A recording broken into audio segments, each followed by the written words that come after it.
आज हम इस वीडियो के माध्यम से विश्वास या आस्था के संबंध में अपनी बात रखेंगे। विश्वास का अर्थ उस चीज़ से होता है जहाँ पर मानव स्वयं के ज्ञान के आधार पर अथवा किसी पुस्तक में लिखी गई या बताई गई बात के आधार पर अथवा किसी महापुरुष या विशिष्टजन द्वारा बताई गई या कही गई बात के आधार पर किसी बात या चीज़ को सत्य या असत्य के रूप में स्वीकार करता है और इस रूप में उसे मानता है। आस्था नितांत व्यक्तिगत मामला होता है। इसे मानव स्वयं के कल्याण के निमित्त स्वीकार करता है और ऐसा करने का अधिकार हर मानव को होता है और होना भी चाहिए। इसका कारण यह है कि हर मनुष्य के पास स्वयं के बारे में, अच्छाई के बारे में, कल्याण के बारे में जानने एवं समझने की क्षमता होती है। हर मनुष्य का यह कर्तव्य होता है कि वह विचार करे, जानने का प्रयास करे कि किस चीज़ में उसका कल्याण है और किस चीज़ में उसका कल्याण नहीं है। जो मनुष्य ऐसा विचार करता है और किसी चीज़ को या बात को अपने लिए कल्याणकारी मानकर या समझता है, उसे स्वीकार करके करता है, तो वो मनुष्य कहलाता है, कहे जाने का अधिकारी होता है। विश्वास अंतरंग मामला होता है। यह बाह्य जगत से इसका कोई संबंध नहीं होता है। वास्तव में कोई आदमी किसी चीज़ पर विश्वास करता है या नहीं करता है, यह बात ठीक तरह से वही आदमी जान व समझ सकता है। यह एक प्रकार का आंतरिक जुड़ाव होता है।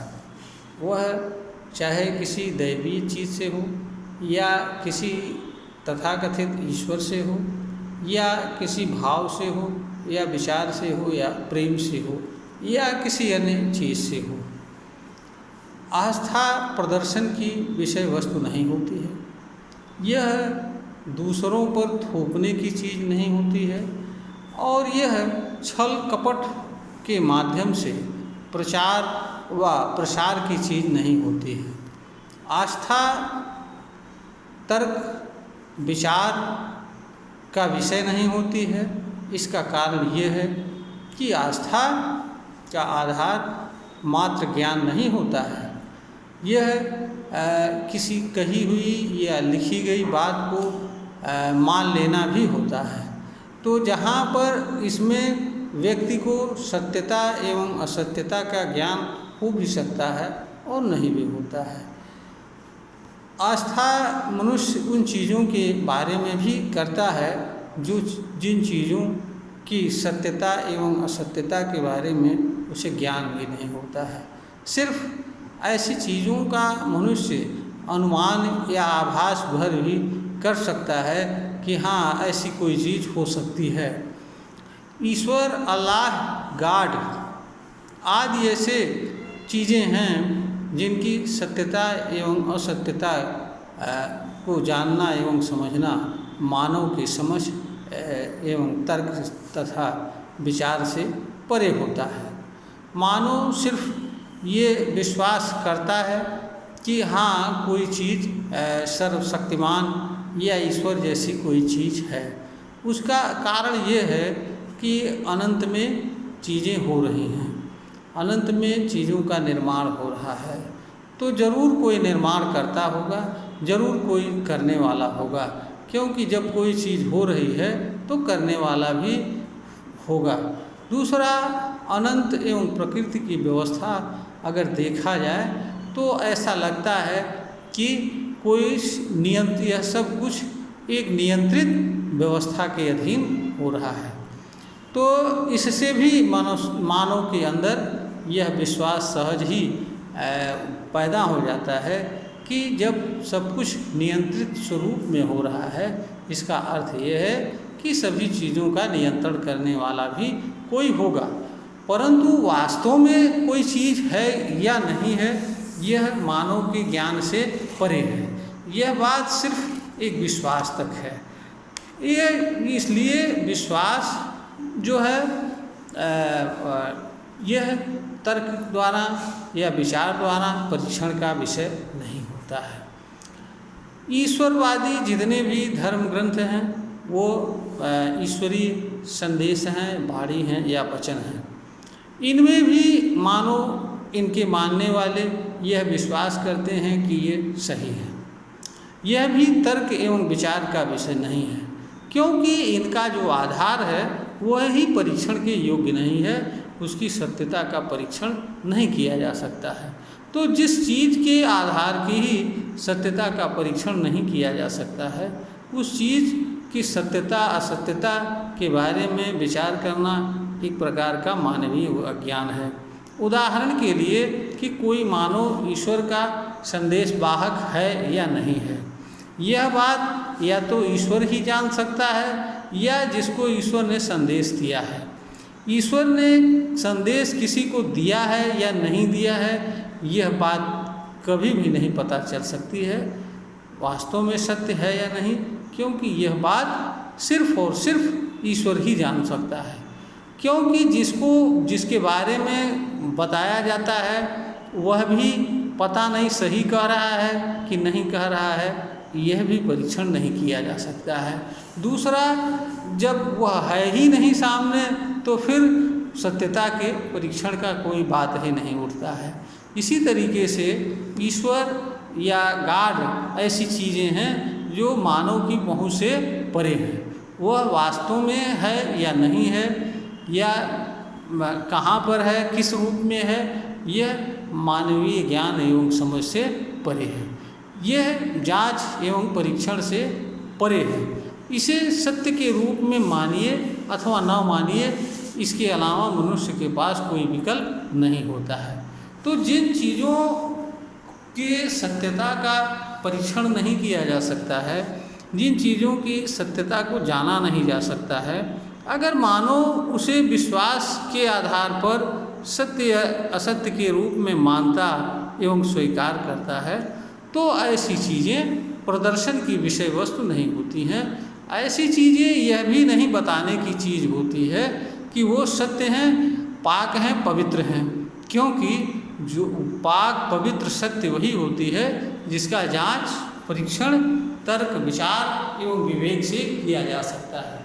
जो चीज़ें जांच एवं परीक्षण से परे होती हैं वह उन्हें सत्य असत्य के रूप में नहीं कुछ कहा जा सकता है। तो विश्वास मानने की चीज़ होती है, व्यक्तिगत होती है, अंतरंग होता है। यह जांच एवं परीक्षण का विषय नहीं होता है। अगर किसी बात को सत्य के रूप में मान लेने से या मानने से किसी मानव का कल्याण होता है तो हमारे ख्याल से उसमें किसी को कोई आपत्ति नहीं होनी चाहिए।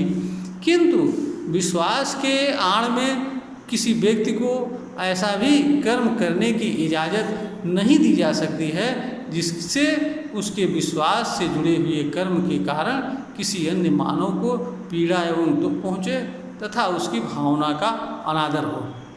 क्योंकि विश्वास स्वयं के कल्याण के लिए है और विश्वास के कारण दूसरे का अहित होने लगे तो वह विश्वास नहीं रह जाता है, वह एक तरीके का स्वार्थ बन जाता है। विश्वास स्वार्थ पूर्ति का भी साधन नहीं होता है। यह निष्कपट होता है, निष्पाप होता है, यह स्वार्थ प्रेरित नहीं होता है, इसके अंदर दुर्भावना नहीं होती है। यह पवित्र मन से की जाने वाली चीज़ होती है, तभी इसका लाभ मिलता है। विश्वास के आधार पर, इसकी भिन्नता के आधार पर किसी व्यक्ति को गलत और किसी व्यक्ति को सही भी नहीं कहा जा सकता है, क्योंकि जिस चीज़ की हम सत्यता को नहीं जानते हैं उस चीज़ को हम कैसे उस चीज़ के आधार पर हम किसी मानव को गलत एवं सही कैसे ठहरा सकते हैं। दूसरा, जहाँ तक मानव के गलत एवं सही की बात है, मानव का कर्म गलत एवं सही होता है। मानव न तो गलत होता है न सही होता है, वह सिर्फ और सिर्फ मानव होता है। इसलिए किसी मानव को किसी भी आधार पर गलत एवं सही समझना भी अज्ञान है। आस्था भी एक प्रकार का कर्म ही होता है, क्योंकि आस्था कर्म एवं विचार के माध्यम से ही व्यक्त होती है। तो गलत और सही, अच्छा व बुरा विचार, कर्म या भाव होता है, मनुष्य नहीं होता है। इसलिए आस्था की भिन्नता के आधार पर भी किसी मनुष्य को गलत और किसी को सही तथा किसी को अच्छा तथा किसी को बुरा भी जाना व समझा नहीं जा सकता है। ऐसा करने से मानव के भीतर ईर्ष्या, गलत विचार, द्वेष भाव आदि जन्म लेते हैं, जो मानव के लिए पीड़ा एवं दुख का कारण बनते हैं। मानव का ऐसा कर्म जो उसके लिए ही पीड़ा का तथा दुख का कारण बने, हमारे ख्याल से ऐसा कर्म किसी मनुष्य के लिए उचित नहीं हो सकता है, और ऐसा करना भी किसी मनुष्य के लिए लाभकारी भी नहीं हो सकता है, समझदारी भी नहीं हो सकती है। इसलिए मनुष्य को ऐसे कर्म को नहीं करना चाहिए जिससे उसे पीड़ा एवं दुख हो। आस्था शक्ति प्रदर्शन एवं राजनीति का विषय नहीं होती है। यह सामूहिक रूप से किया जाने वाला कर्म भी नहीं होता है। दूसरा, इसके माध्यम से दूसरों को दोषी भी ठहराया नहीं जा सकता है, यह भी गलत होता है। आस्था अपने कल्याण के लिए स्वीकार किया जाने वाला तथा इस निमित्त किया जाने वाला, कुछ किया जाने वाला कर्म जैसी कोई चीज़ होती है। तो आस्था एकदम नितांत गोपनीय होता है, व्यक्तिगत होता है, यह प्रदर्शन की चीज़ नहीं होती है। हर मनुष्य को यह अधिकार एवं शक्ति है कि वह अपने कल्याण के बारे में विचार करे, जानने का प्रयास करे। अगर किसी मनुष्य को यह लगता है कि किसी बात अथवा चीज़ को सत्य के रूप में स्वीकार कर लेने से, मानने से उसका भला हो सकता है, तो इसमें हमारे ख्याल से किसी को आपत्ति नहीं होनी चाहिए। किंतु जो लोग विश्वास नहीं करते हैं या आस्था के अनुसार कर्म नहीं करते हैं, उन्हें भी गलत समझना अज्ञानपूर्ण है, मूर्खता है, अनुचित है। क्योंकि किसी मनुष्य के लिए यह आवश्यक नहीं है कि जो चीज़ किसी एक मनुष्य के लिए कल्याणकारक हो, वही चीज़ दूसरे के लिए भी कल्याण का कारक हो। सिर्फ और सिर्फ एक मनुष्य के लिए यही आवश्यक होता है कि उसका कर्म एवं विचार ऐसा ना हो जो दूसरों के लिए किसी भी तरह का पीड़ा या दुख का कारण बन रहा हो। अगर मनुष्य का विचार एवं कर्म किसी को पीड़ा एवं दुख का कारण नहीं बन रहे हैं, तो किसी मनुष्य के कर्म को, विचार को गलत नहीं समझा जा सकता है और ना ही उसे दोषी ठहराया जा सकता है। इसलिए जब भी हम किसी मनुष्य के कर्म का परीक्षण करें, किसी के विश्वास का परीक्षण करें, तो हमें यह देखना चाहिए कि उसके कर्म से किसी को कोई पीड़ा, तकलीफ, असुविधा या उसकी भावना का चोट या आहत तो नहीं हो रहा है। अगर किसी मनुष्य के कर्म से किसी की भावना आहत नहीं हो रही है, किसी को किसी तरह का पीड़ा व दुख नहीं हो रहा है, तो किसी मनुष्य के कर्म पर किसी मनुष्य को प्रश्न खड़ा करने का कोई अधिकार नहीं होता है और ना होना चाहिए, और ना ही इस तरह का विचार किसी मनुष्य के अंदर आना चाहिए। तो आस्था नितांत व्यक्तिगत मामला होता है, यह सार्वजनिक नहीं होता है, यह सामूहिक रूप से किया जाने वाला कर्म नहीं होता है, यह अंतरंग होता है, यह प्रदर्शन की विषय वस्तु नहीं होता है। यह का आधार सत्य भी हो सकता है, असत्य भी हो सकता है, क्योंकि आस्था, जितनी भी धार्मिक आस्थाएं होती हैं, उनका आधार मानव का स्वयं का ज्ञान नहीं होता है, बल्कि उनका आधार किसी के द्वारा कुछ जानी गई बातें व चीज़ें होती हैं जिनको या तो वह स्वीकार करे अथवा न करे। तो जब मनुष्य उनको सत्य के रूप में स्वीकार कर लेता है कि यह हमारे लिए ईश्वर की वाणी है, ईश्वर का संदेश है या हमारे गुरु की वाणी है और हम यह हमारे लिए कल्याणकारी है, उपयोगी है, इस रूप में वह उसे स्वीकार कर लेता है, तो यह आस्था होती है। यह आस्था किसी तरह का प्रश्न खड़ा करने या किसी तरह के सत्य असत्य खोजने ढूंढने की चीज़ नहीं होती है, क्योंकि विश्वास में तर्क विचार नहीं चलता है। विश्वास का आधार ज्ञान हो भी सकता है और नहीं भी हो सकता है। जब विश्वास का आधार ज्ञान नहीं होता है तो वहाँ विश्वास जांच एवं परीक्षण का विषय नहीं होता है और न इस तरह की बातें की जानी चाहिए। किंतु विश्वास दूसरों पर थोपी जाने वाली चीज़ भी नहीं होती है। जो लोग विश्वास को थोपने की कोशिश करते हैं वह लोग या तो विश्वास को जानते नहीं हैं या विश्वास की आड़ में कोई अपना गलत उद्देश्य पूर्त करना चाहते हैं, जिसके लिए वो विश्वास का सहारा लेते हैं।